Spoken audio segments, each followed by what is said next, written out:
ఆ మాంగళ్యంలో 3 మాంగళ్యాలు ఉన్నాయి. ఒకటి పుట్టినింటి వారి మాంగళ్యం, ఒకటి మెట్టినింటి వారి మాంగళ్యం, ఇంకొకటి భక్తులైనటువంటి రామదాసు గారు తయారు చేయించినటువంటి మాంగళ్యం. అంతా సేవించండి.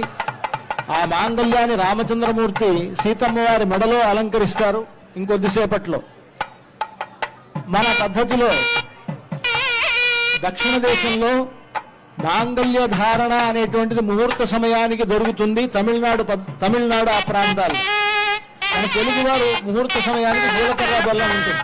ఇవన్నీ కూడా మనలో కలిసిపోయి ఉన్నాయి. ఈ ఆచారాలన్నీ ఇవన్నీ మనకి రామచంద్రమూర్తికి ఆచారములన్నిటితో పాటు జరిగేటువంటిది గొప్ప కళ్యాణం. ఆ రామచంద్రమూర్తి సీతమ్మ వారి మెడలో ఆ మాంగళ్యాన్ని ధరింపజేసేటప్పుడు జగద్రక్షణ హేతున అంటారు.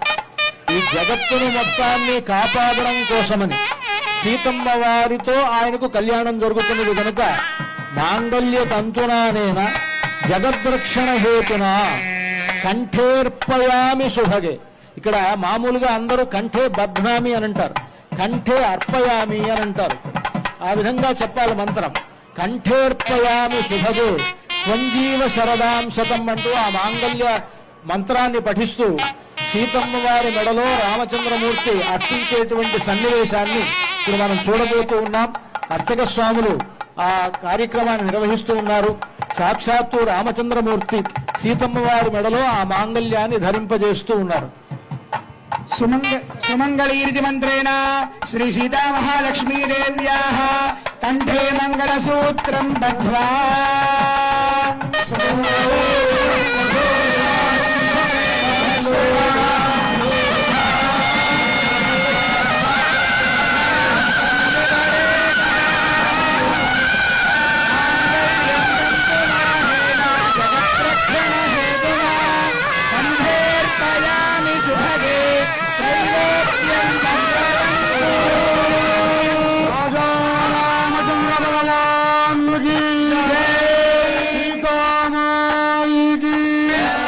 లక్ష్మణ స్వామి